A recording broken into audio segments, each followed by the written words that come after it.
Okay, so I am still on I-40, and I'm getting close to where I deliver at. I'm 17 miles away from delivering this. And what I'm going to have to do when I get there is I'm going to have to unhitch, get this delivered, and get my paperwork signed. I'm going to have to go pump over some fuel because I've got maybe 4 or 5 gallons left on the truck right now in the actual tanks. But I've still got my full auxiliary tank, so I've got plenty to pump over. But I'm going to have to definitely do that. I don't want to spend any more money this week than I absolutely have to. So it's better for me to just run on the fuel I've got.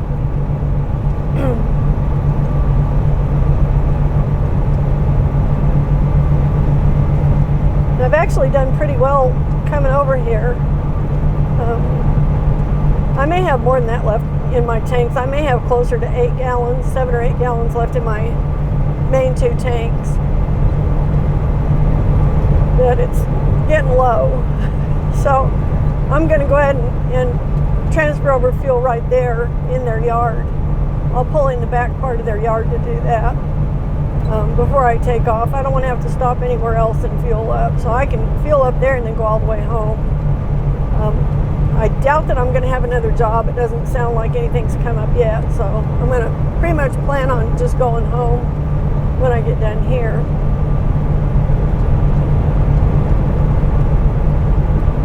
And I was considering going to Starbucks, but I don't think I will. No, it's not in the mood for it today.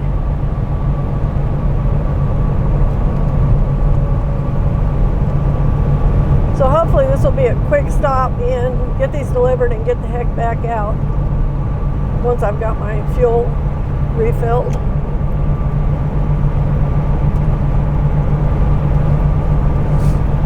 Yeah, I've got 15 more miles to go.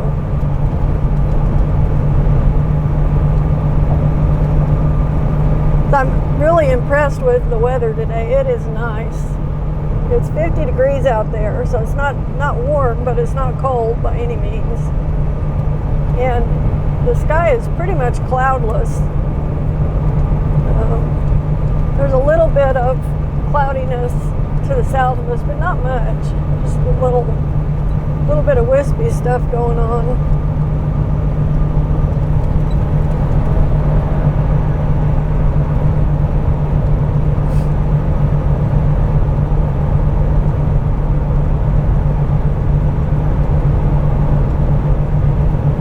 I'm actually pretty happy with this whole trip today. I've had the benefit of decent weather. Traffic has been light. It's not very windy. I haven't been fighting a wind for a change.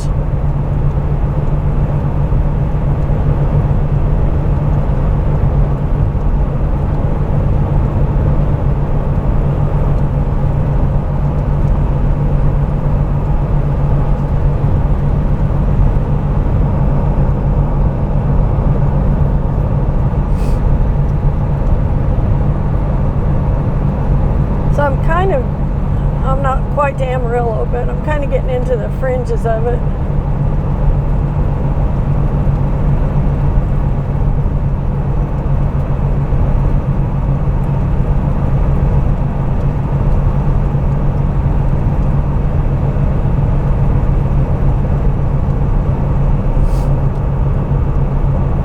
As I'm banking kind of to the south a little bit here, so you can kind of see the little bit of clouds I was talking about.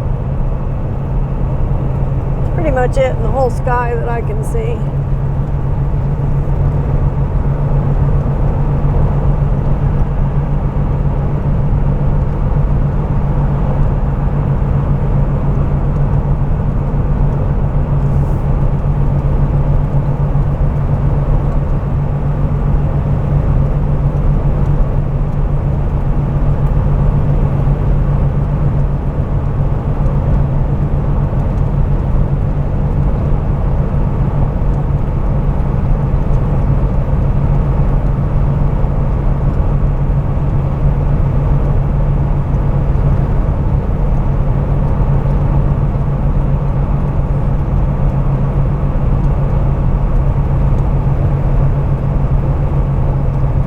my biggest decision I've got to make is, if I don't have another job to go to, which route do I take home?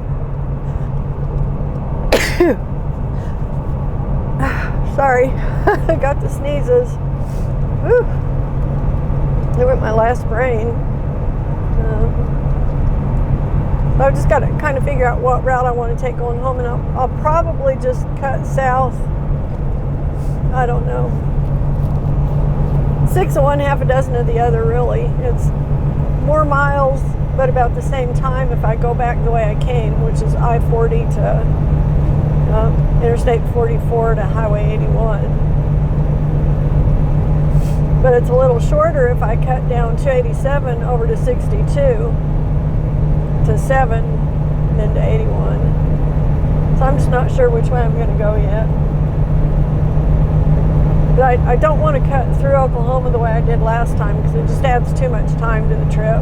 It was neat to get in there and see the backside of the Wichitas, which I did last time I went through.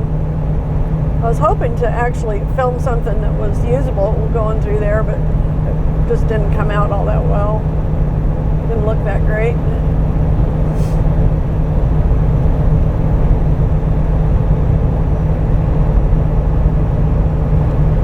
Another 9 miles here. We'll get this thing delivered. If all my jobs could be this easy, I wouldn't have anything to complain about. I'll put it that way. With the weather, the lack of wind, you can see from those flags over there, there's not much wind. It's slightly breezy is all. Nothing much. And it's kind of blowing out of the north, so I should have a tailwind going home if I go south. So I guess I'll do that. I guess I'll cut south. Use what little wind there is to my advantage, hopefully. Get a little push. Yeah, especially if the wind picks up this afternoon, which it probably will. Usually does.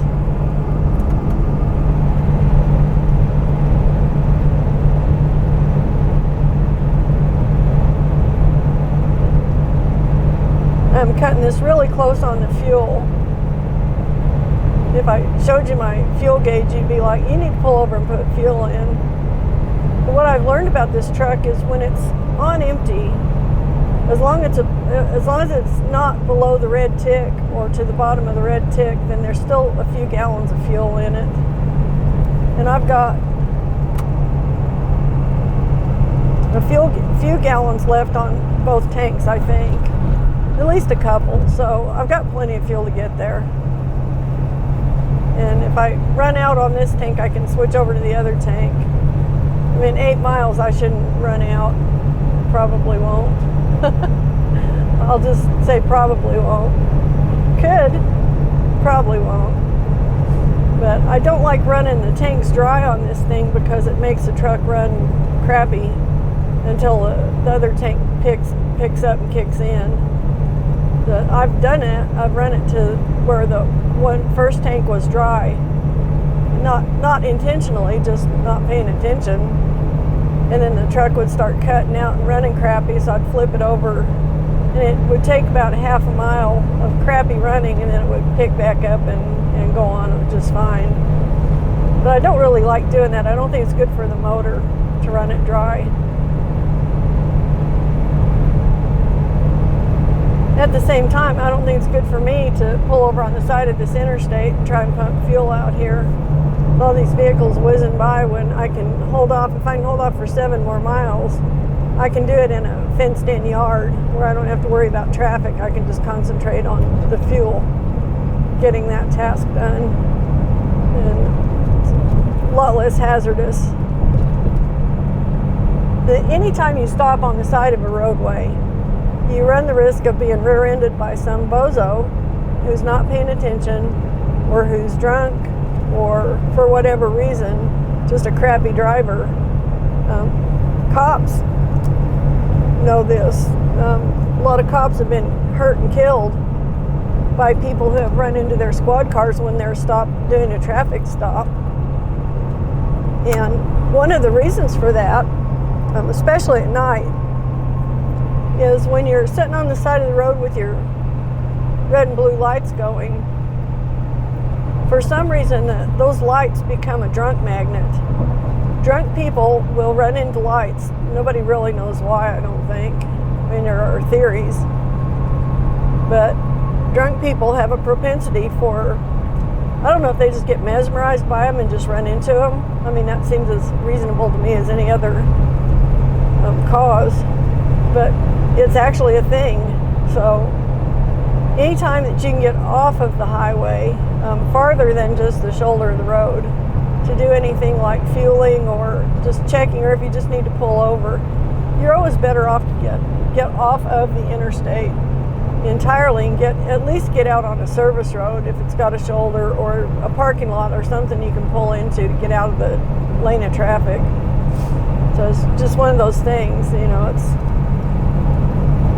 a lot of driving, and having a driving career especially is minimizing your risk while you're doing your job, because a lot of the crappy things that happen to people while they're sitting on the side of the road, or other situations. But you can minimize the risk if you just don't do certain things. I mean, certain things. Don't speed.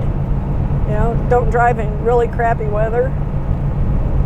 Don't stop on the side of the road if you have any other option. Do something else. It's kind of like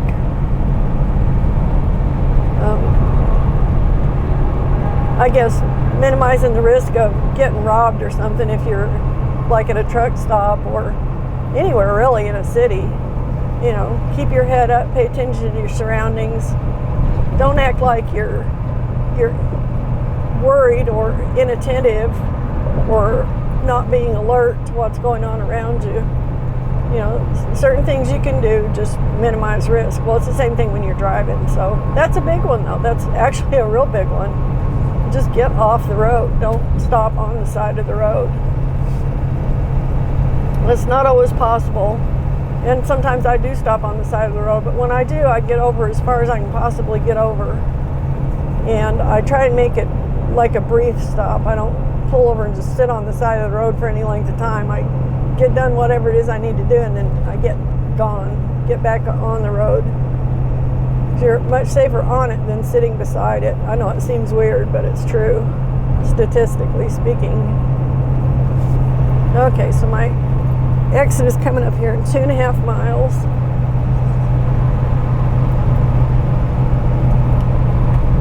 So one of the things I did different today is, well, I didn't do it different. I had it with me the other day, but I brought food with me. Like approved food on my approved food list that's good for me stuff. So I've got jerky and pistachios and cheese, and I've still got coffee in my thermos. Which is why I say I'm just going to skip stopping at Starbucks today. I don't need to spend $5 for a cup of coffee when I've got another full cup of coffee in my thermos, maybe a little more. Just don't really have to do it. Okay, a little less than 2 miles to my turn.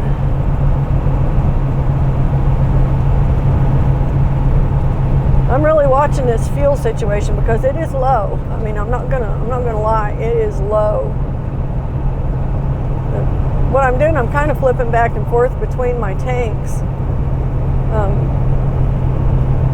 I don't know if that makes any difference. Probably not. I mean, it's still using the fuel. It's using just to gauge what's in both tanks. I think I can make it into the yard on what I've got in this tank. But in the event that I can't, I've got just enough probably in the other tank to get me on in there. I'm going to switch it back over because that felt a little rough. I don't think yeah, there's a little more in this tank. Okay. I've only got 1.5 miles left to go, so I mean that's not going to take that much fuel. My turnoff is coming up here in 0.7 of a mile, which is Quarter Horse Drive. It's where I get off.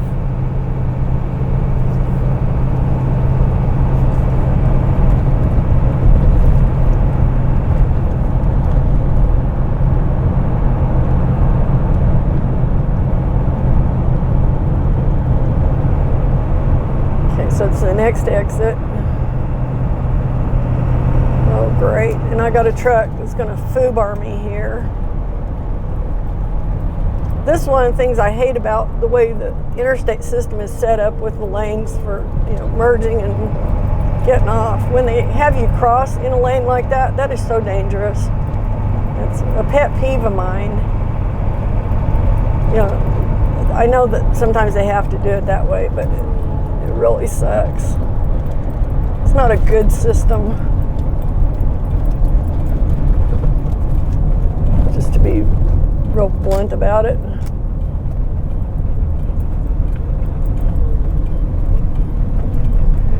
Okay, this is always a little bit of a tight turn for me coming in here with the trailer on. At least it's not a semi sitting there.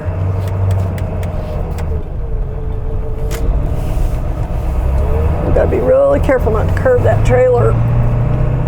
It's just a really skinny, tight intersection. I don't like coming in there with a 40-foot trailer. I'd rather go up one more, exit, and then come back the other way and then make a left-hand turn onto this road with a 40-footer. It just gives me a little bit more, safe approach to it. So, okay, and we are here. Yay! So I'll get these in the yard and get my paperwork signed.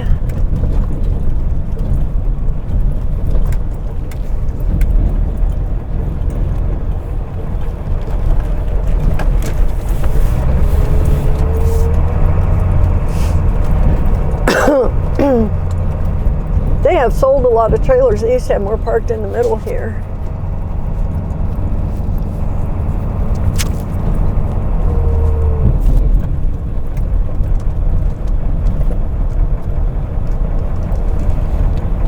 Okay.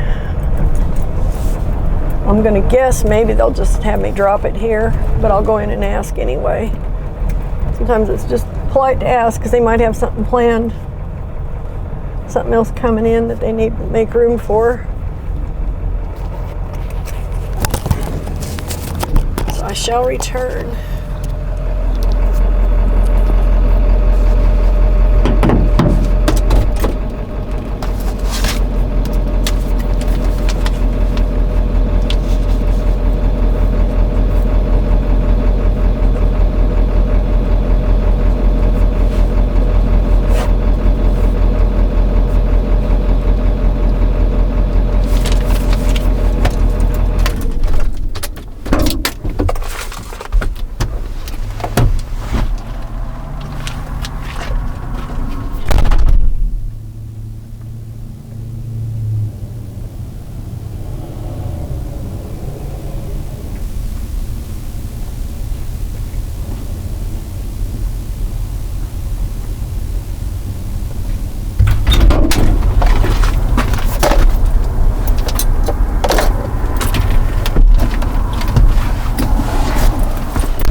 Okay, so he wants it backed up a little bit. No problem.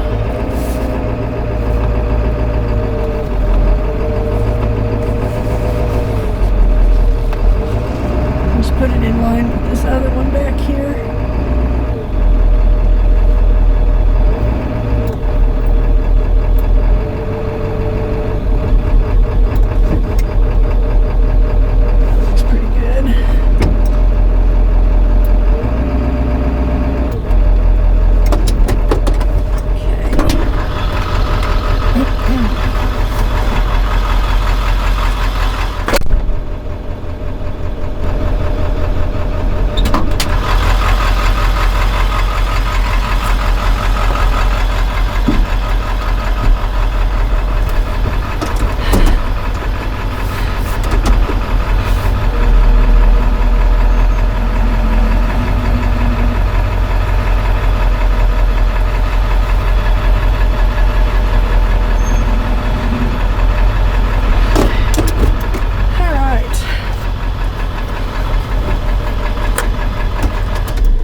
Okay.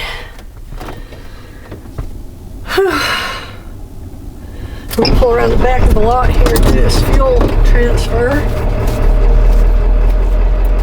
Got my T's crossed and my I's dotted.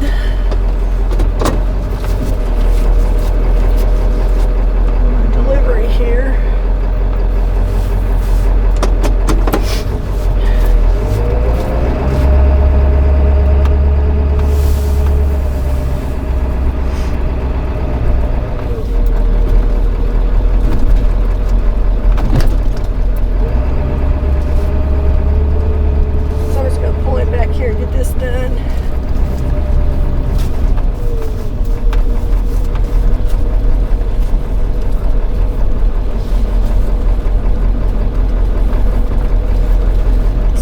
Everybody's way. It's about as out of the way as I can get everybody involved and not involved.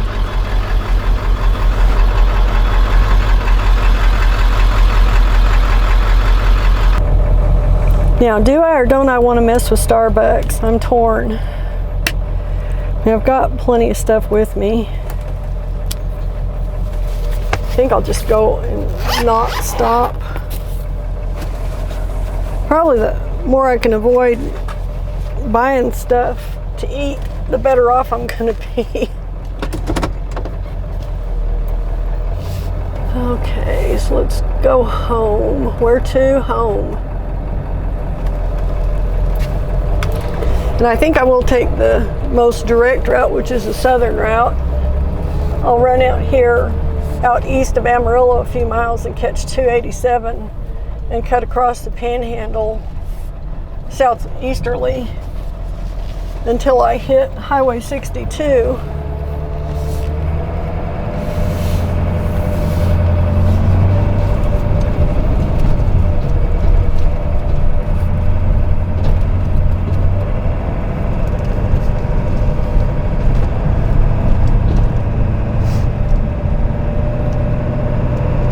And then cut over through Lawton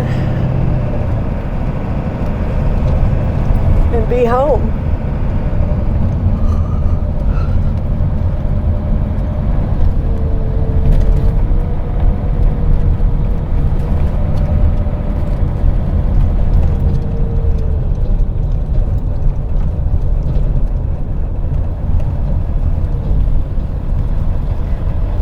Yeah, I kind of want to stop at Starbucks, but I kind of don't.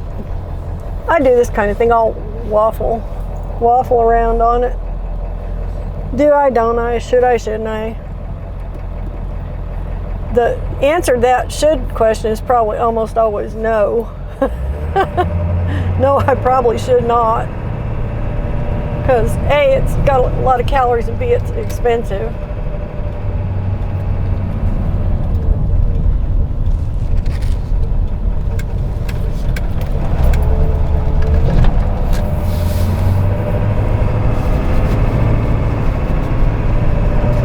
And I've got coffee in my thermos, so I think I'm going to call it good and just get the heck out of here.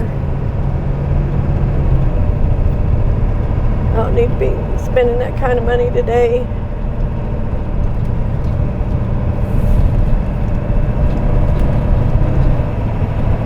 So I've done pretty well so far for the last week or so. I've gotten back to eating right instead of eating a bunch of crap and drinking a bunch of fluffy coffee cappuccinos, and I've lost about 2.5, 3 pounds. So I need to stick with this a while till I get down to a decent weight. I'm not looking to be like totally skinny anymore like I used to be. But there was a time when I was like 120 pounds soaking wet. I also looked like Skeletor because I'm 6 feet tall. But I didn't look all that bad because I was young, you know. But if you get that skinny when you're old like I am, then you really look bad. It gets exponentially worse. So what I'd like to do is I'd like to get down to right around 150 pounds and stay in that range. That's enough meat on my bones so I don't look haggard, but not so I'm packing so much extra weight like I am right now. So by that I probably need to lose about 40 pounds. Which, you know, if I stick to this for the next year and kind of mind it and eat salads for dinner instead of having like a big meal. I ought to be able to, adjust things. So I got down a few years ago. I did Weight Watchers and I dropped about 40 pounds. I got down to about 155 was the lowest I went, but I stayed on it so long. I stayed on it for years, and it messed up my metabolism really bad. That's what they don't tell you about, like dieting like that. If you restrict your calories, yeah, you lose weight, but you also lose muscle mass and you screw up your metabolism. So you don't burn, your body gets to where it hangs on to every bit of fat you got because it thinks you're in starvation mode. Well, so I learned from that. It's an effective way to lose weight, but it's a terrible way to keep weight off. Because the minute you go back to a normal, quote unquote, normal calorie level, your weight goes right back up to where it wants to sit. I mean, where your body's used to it being. So instead of doing that, and instead of fighting with all this diet crap, I came to the conclusion about a year ago I need to just eat the right kind of stuff and just not eat too awful much of it. But I can kind of adapt that, the keto thing by throwing in salads, which are, within the realm of keto because you're not adding a lot of carbs. I mean, no doubt the lettuce and stuff has carbs in it, but it's not very much. I mean, it's got very few calories, very little carbs. And I'm not going for a zero carb type of situation anyway, because that's not realistic. I'm not going to sustain that forever. Because I do like to have a piece of toast now and then for breakfast. So, I'm just going to try and be patient and reasonable and just kind of adjust my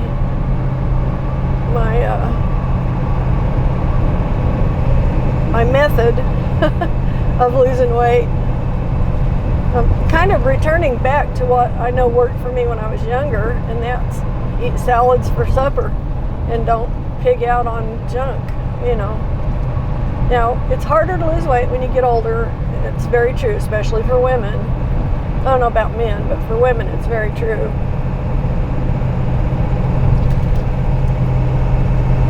And it's frustrating. But, what do? You either keep trying or you just reconcile yourself to the fact that you're going to be a fat ass the rest of your life. And I'm not really willing to concede that yet. So I don't like that idea. And I'm not going to put up with it. So anyway.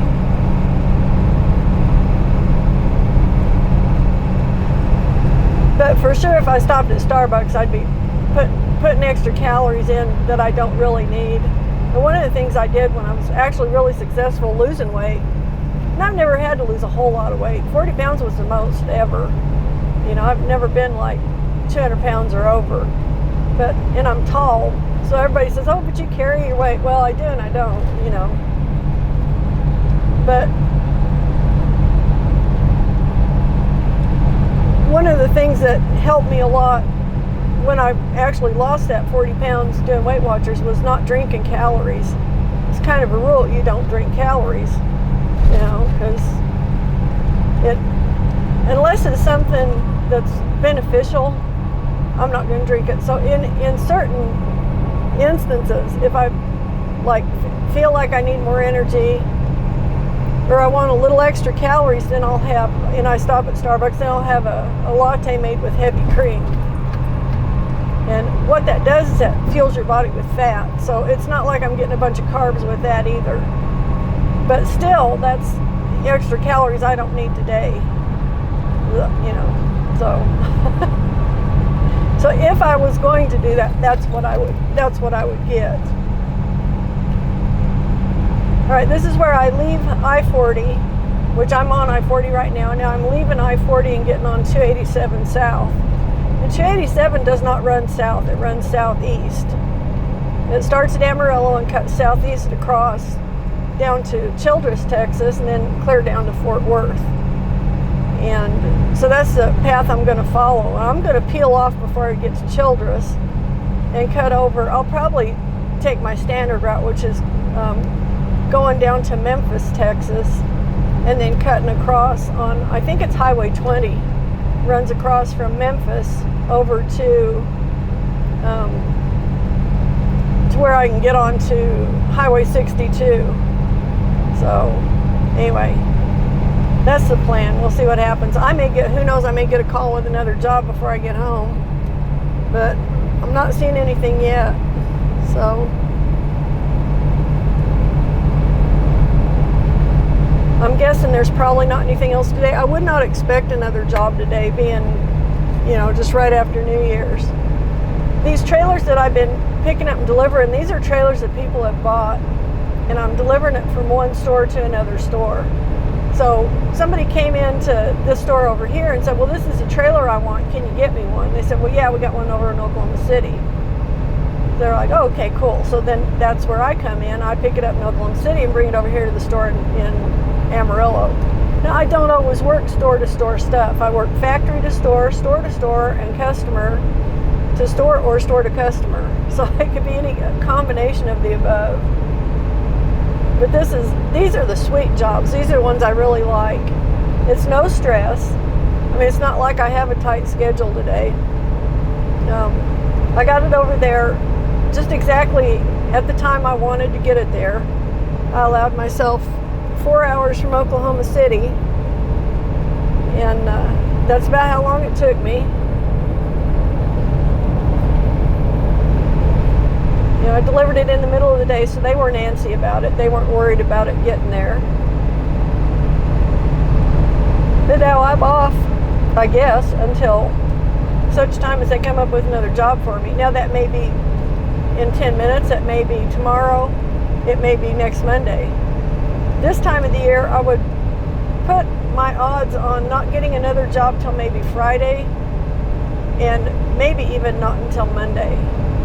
And if I have to do one job a week for the next 3 weeks, that's okay, because it'll pick up.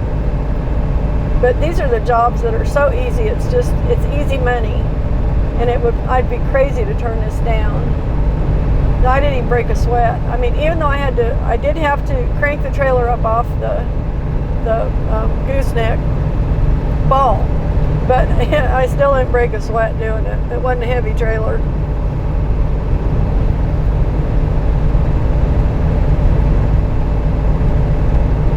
And I get along with this guy up here in Amarillo real well. I like this guy. He's no nonsense. He's just, he's a no bullshit kind of person. I get along with him just fine. I bring it in, he looks at it, it's good, he signs the papers, I drop it, and I leave. It's just that easy.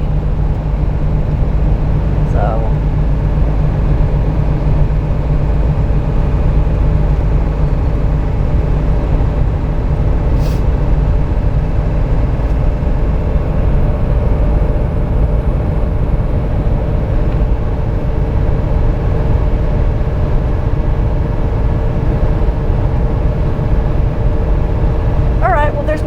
to see between here and Memphis, so I'm going to sign off of here, and I'll probably pick back up when I get close to the house. I kind of want to give you a flavor of a round trip. That's what this has been. It's just going to be a round trip, leaving Marlow and coming back in tonight. And this is a nice distance because it gives me about an hour of extra time, so I don't have to worry about using up all my drive time doing this loop. So it's pretty awesome. Works out pretty great. Anyway, I'll catch you on the other side of Lawton somewhere. I'll pop back in and you can ride on home with me. So I'll see you in a bit.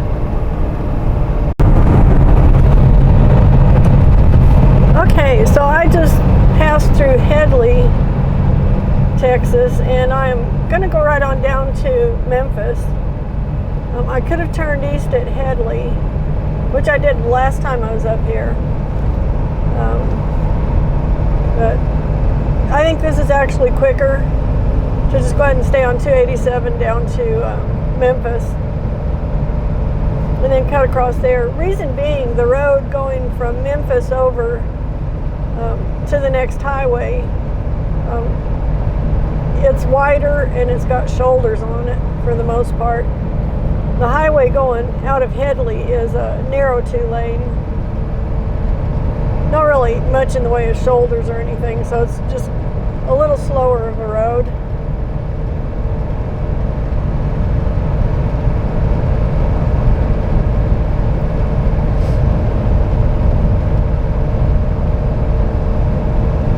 So I'm not too far from Memphis. I'm about 10 miles out, I think. And man, these people are flying today. They are cruising fast. I'm cruising at 75 right now. I'm running the speed limit. And these people are leaving me standing still.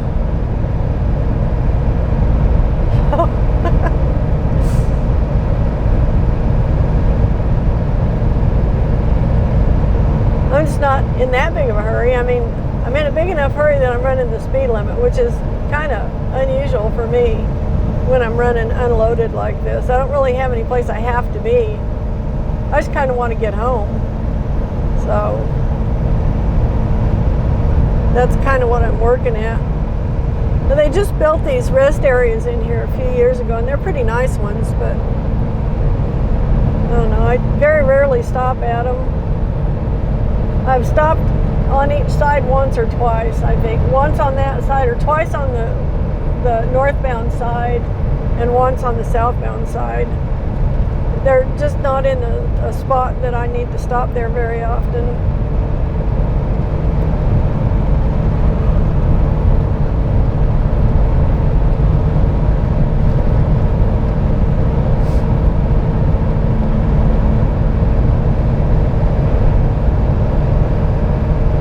Where I usually stop is down here in Memphis. There's a Love's down here. If I need to make a stop, I usually do it there.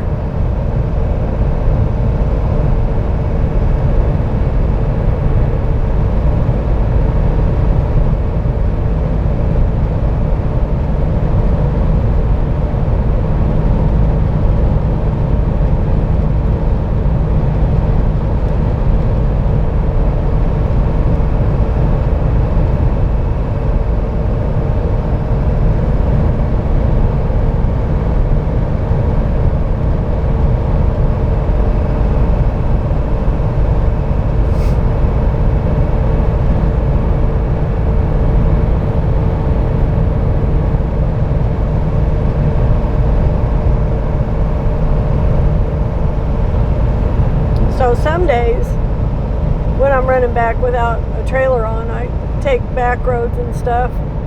Just haven't been all that into that today. There's not really a good back road, probably till I get over in Oklahoma, that I could run, because this road angles at an angle. It doesn't just run north and south. It runs from the northwest to the southeast. So if I get off on any of these other roads, I'm just adding miles to my trip until I get into the region where I'm just running straight east. Then if I see something that's interesting, I can peel off there. But as far as running across here,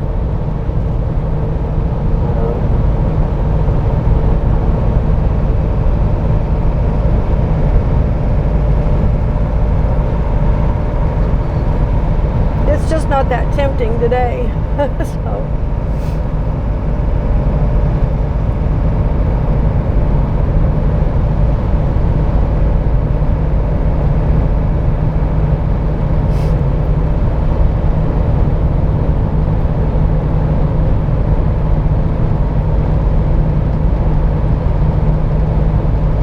So I'm about 165 miles from home where I'm at right now. And I'm about 5 miles north of Memphis.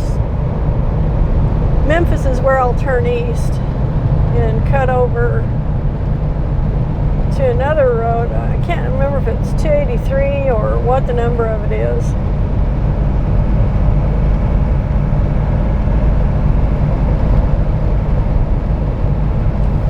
But I'll run over to that road here. I'll turn shortly and then I can tell you what that road's going to be.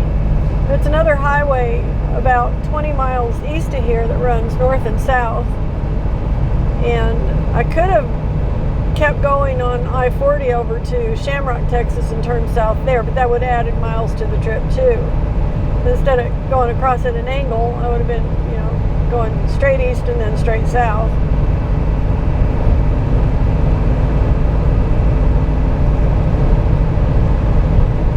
.256 is the road I'm taking over. I was thinking 20. I don't know why I was thinking 20, but 256 is actually the road number where I turn east down here. And I'm debating if I need to stop. I kind of really don't feel like I do.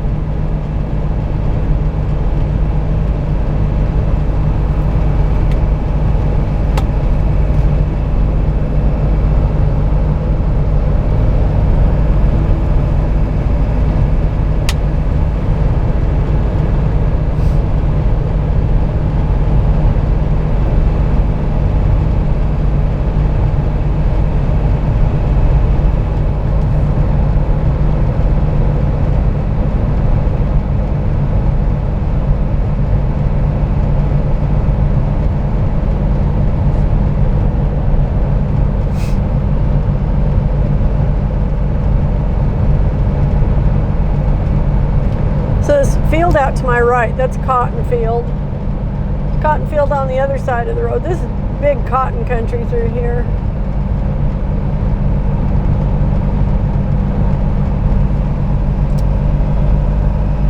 And cotton country to me, I guess ideal cotton country is really flat, because that seems to be most of the cotton fields I know of are in really flat ground. It's really super flat.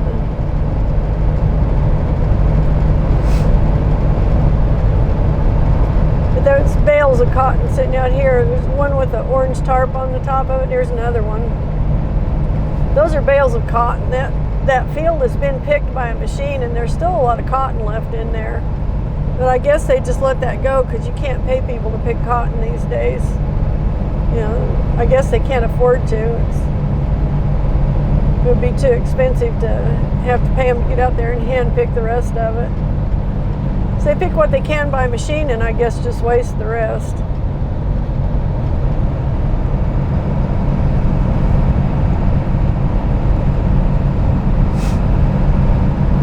We are on the north side of Memphis, Texas. Now this is Memphis. Nice little town, from what I can tell.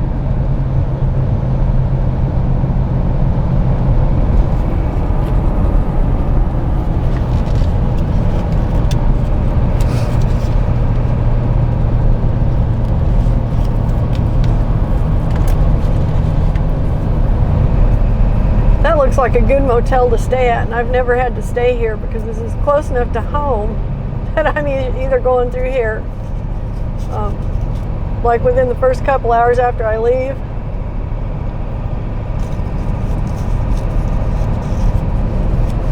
or several hours before I get home.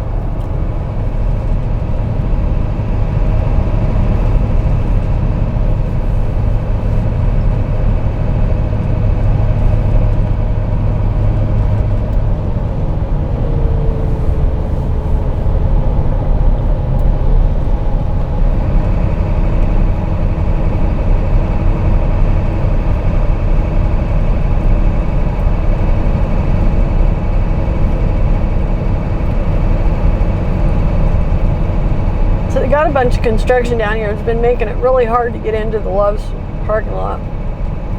This is one of the few Love's that I will even patronize. And I don't go there to buy fuel because they gouge on the fuel like all the Love's everywhere now.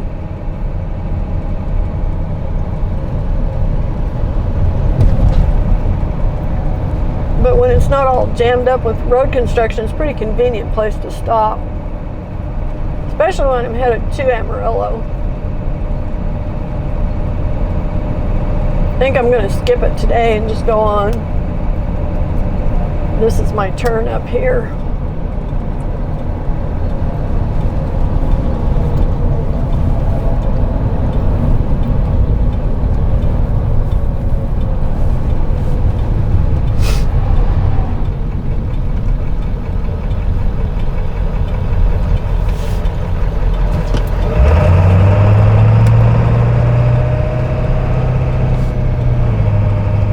Okay, so we're turning onto Highway 256.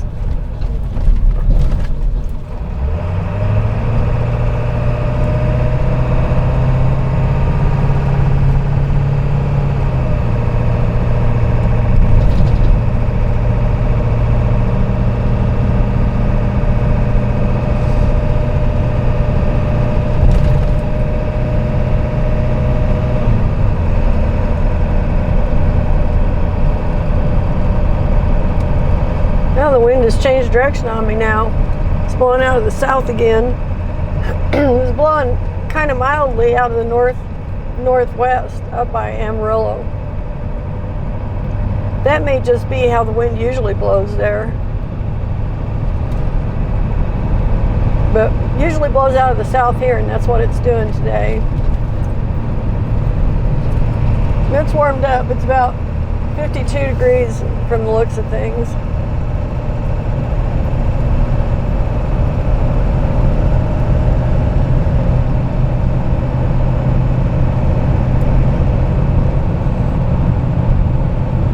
So basically, I'll just stay on 256 for another 19 miles, and then I'll turn south on Highway 83, that's what it is, 83/62, and I'll follow 62 east about a mile down from where I turn onto it. So there'll just be a little dog leg at the end of this segment of road.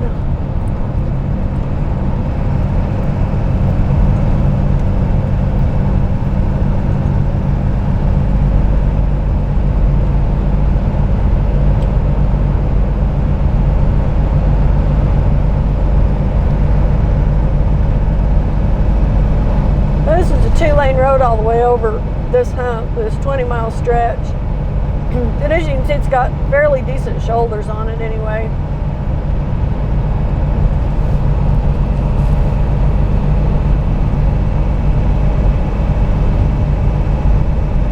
There's not too much out here really. In this 20 miles of road, there are a couple of gigantic ranches, but that's kind of just about it, from what I could tell.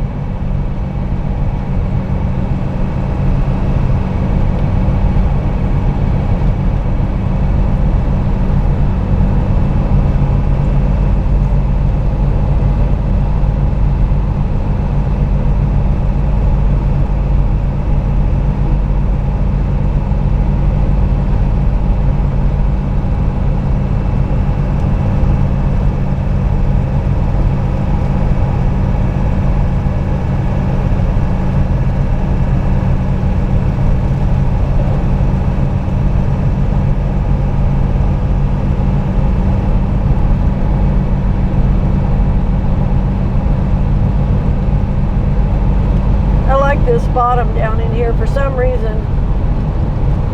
I would like to check this for arrowheads, actually.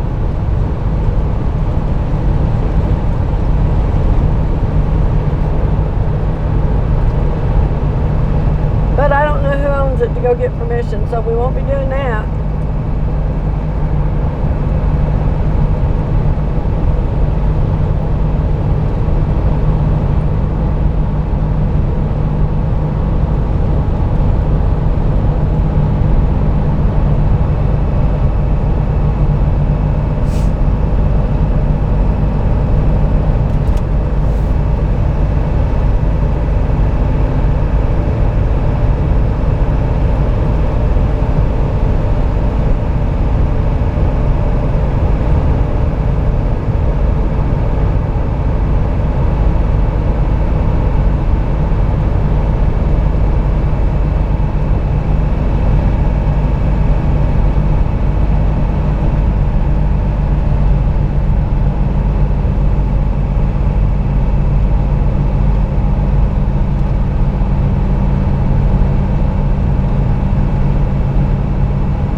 Sign that said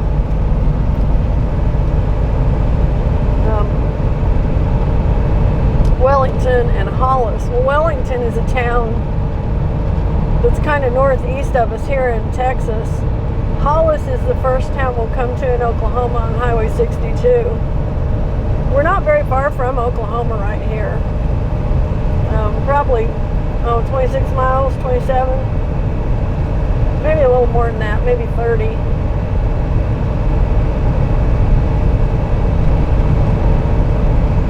But we'll be going in through the west boundary of Oklahoma.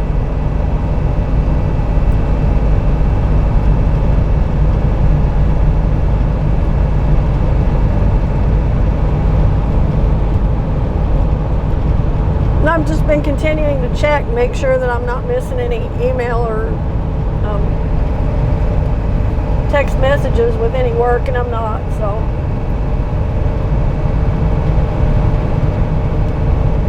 This is good. This means I get to sleep in my own bed tonight.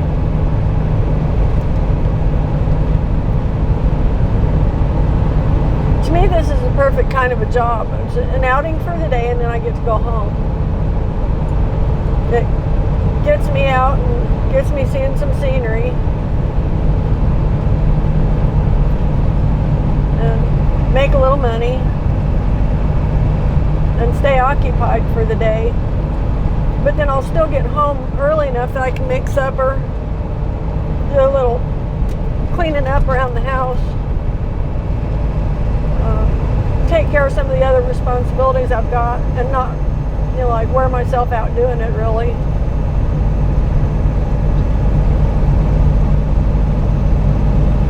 So it's coming up on 3 o'clock here. So I should be home by about, 5:36. I didn't even leave the house till 7:30 this morning, so.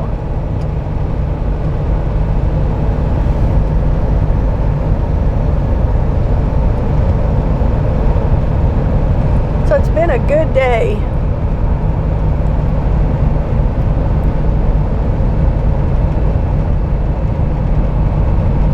So I'm passing by a ranch, I think it's Salt Creek Ranch. Pretty fancy looking place. They got a big old house up on the hill.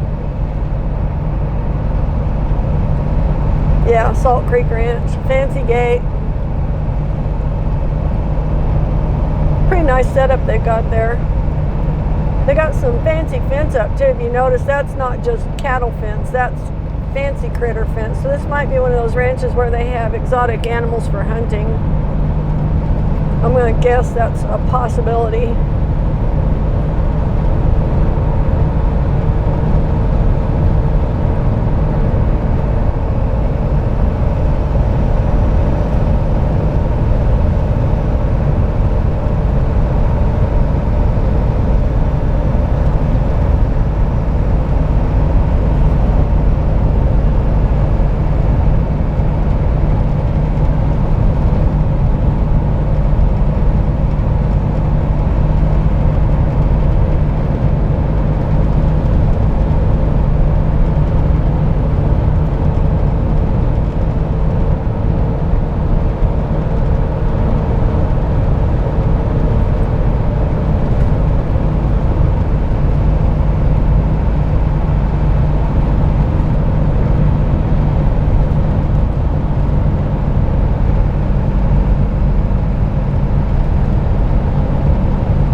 This country out in here. It's western looking to me.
than halfway through this cutoff.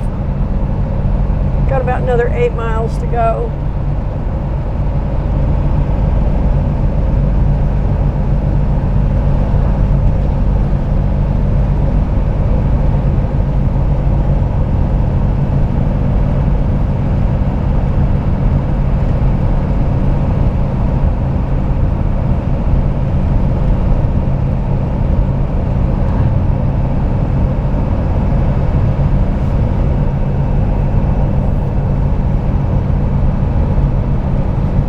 Going this way is not bad in the daylight. I don't like going this way at night because this is a 20-mile stretch and it gets pretty lonely out here. It's a little creepy in the middle of the night, but I've been through here in the middle of the night several times. This is one of those stretches of road you just hope you don't break down on.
Ranch this is. Best V Ranch. So they've got perimeter road all along their fence. They can run their fence line with a pickup truck instead of having to ride a horse. Or a gator or whatever kind of machine.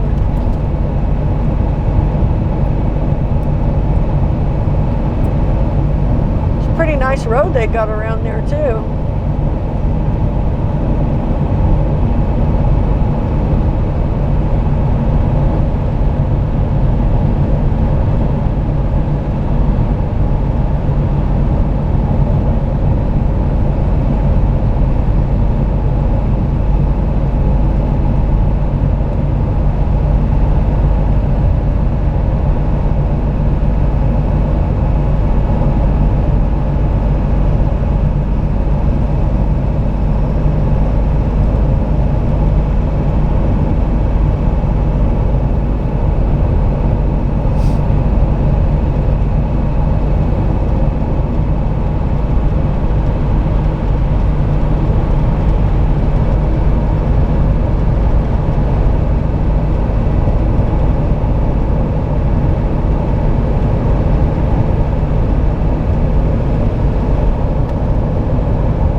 All these little trees, that's all mesquite.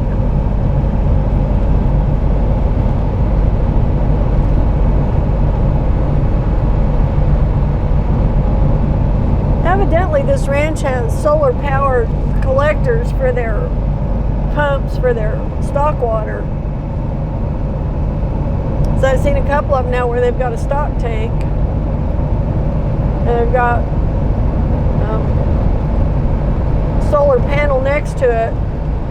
I'm sure that provides, the electricity to the pump.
Another mile, and then we'll do the dog leg thing to get over to Highway 62.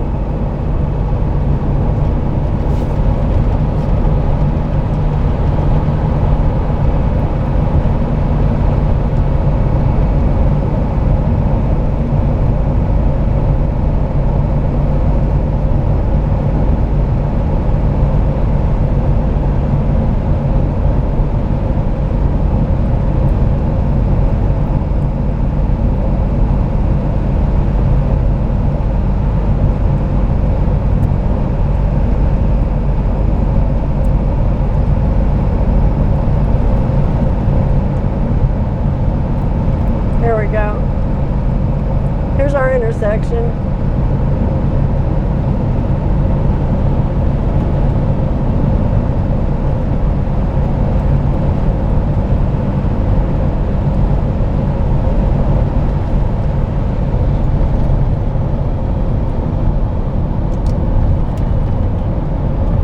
We're going to head toward Childress, but only for about a mile or so.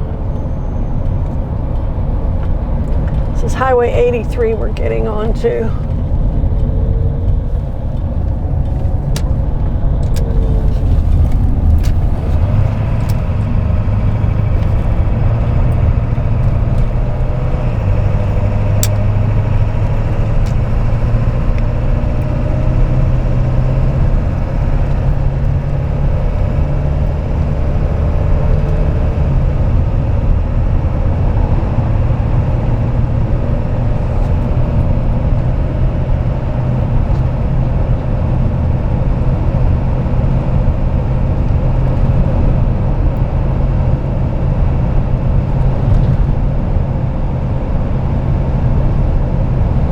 This has just been such a nice day.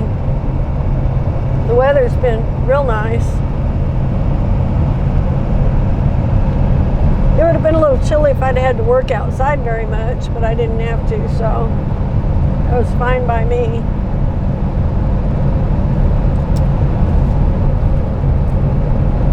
Now we're going to get onto Highway 62 and head east again. And we'll cut into Oklahoma over here in about, 10, 15 miles. And we're still in Texas now.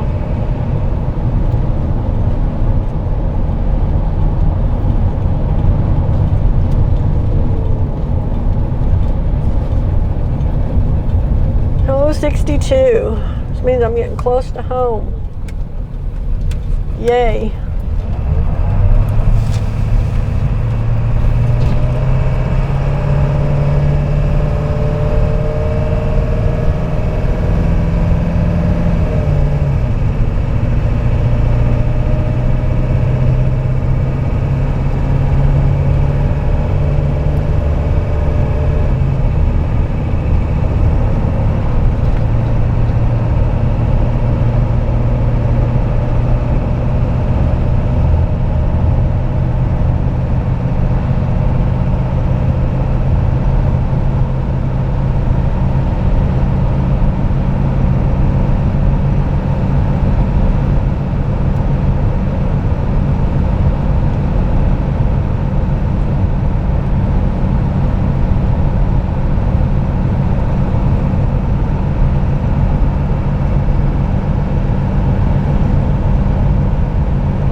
Okay, so we're fixing to cross into Oklahoma.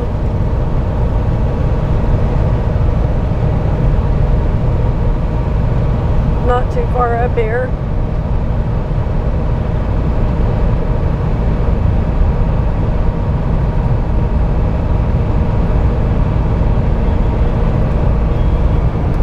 Oh, I got a call.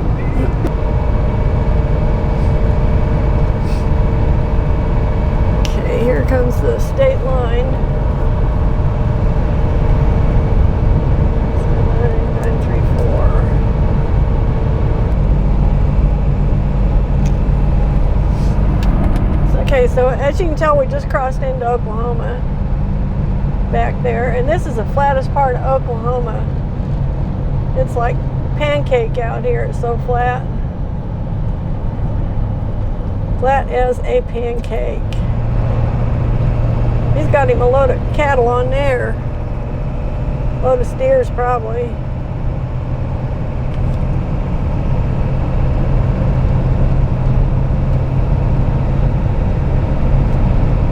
See how those tires were smashing on that trailer? He's got a lot of weight in that thing.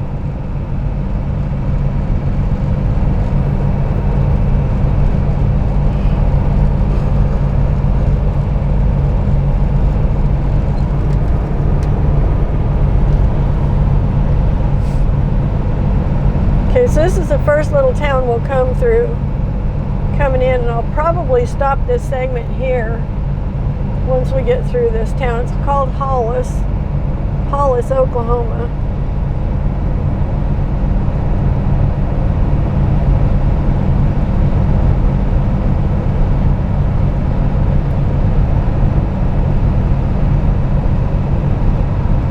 And it's pretty much a straight shot from here to my house. I mean, I have to, at the very end of this road, I have to go north just a little bit, a couple miles, but it's not that far. So it's more or less a straight shot in the big scheme of things.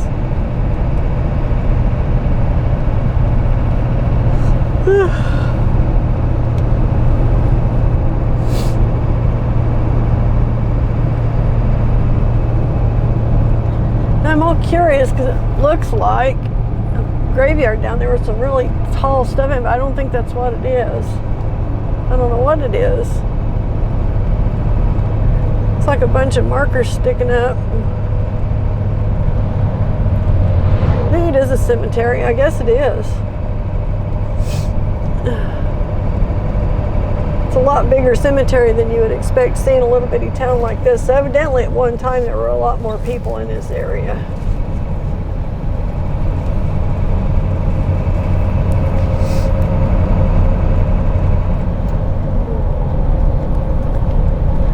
This is the thriving metropolis of Hollis, Oklahoma.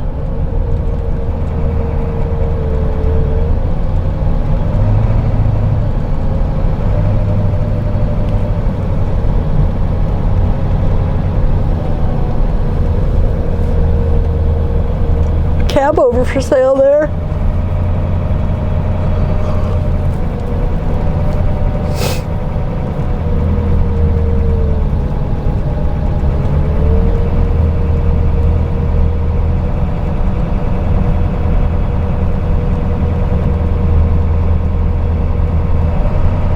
For me to gauge this town because it seems like it's mostly defunct, the downtown area.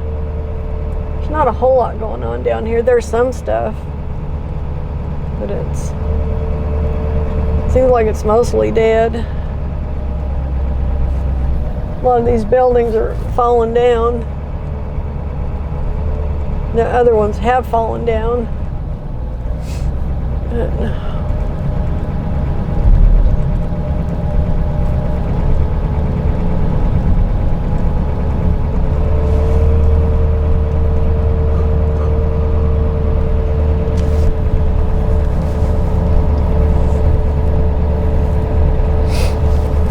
D&E Auto Parts. That reminds me I need to stop somewhere and get some more of these giant fuses that I only just discovered I needed to have today. Just in case one burns out. when I picked up that trailer, if you recall, my brakes weren't working at first, and I had to get out and tinker with my fuses. So I had to locate the fuse that controls the trailer brakes. And I pulled it out of there and inspected it. It was fine, so I stuck it back in. But I don't have any spares of that size of fuse, so I need to have some spares of that on the truck. I got all kinds of other fuses, but I don't have one of those. So it's something I need to go get. I have to have them on here, really.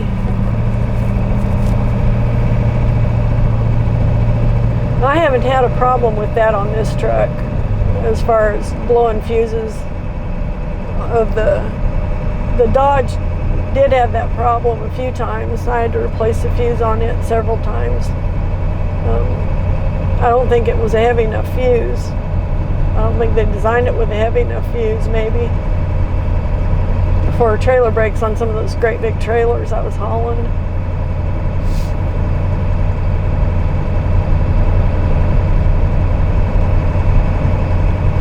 But it's something I need to remember to do. I'm actually going to write it down while I'm thinking of it so I don't forget. Fuse.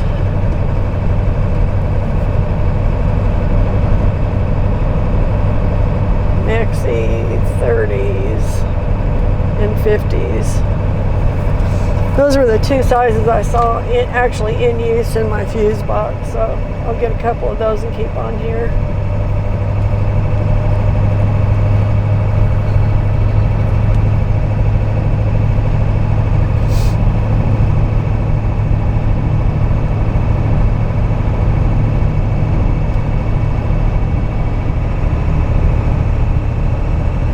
Okay, so that was Hollis. I think I'm going to go ahead and turn this off for a little while, and I'll pick it back up when I get on the other side of the lot and then get close to home. So I'll see you in a bit. Okay, so far so good. I've made it back to Marlow. I'm about 3 miles from the house, so I'm going to go ahead and go on home. So thanks for riding along with me today. Hope this kind of gives you an idea of, kind of maybe not my average day, but my ideal kind of day. This was a pretty good day. I got to have a decent paying run. I didn't have any problems along the way. The truck didn't break down, and I get to go home and sleep in my own bed tonight. So what more can you ask for, right? So anyway, thank you for riding along. Thank you for putting up with all my stops and starts. And I hope this kind of gives you an idea anyway. So I will see you in the next segment, and just thank you for watching. I appreciate you.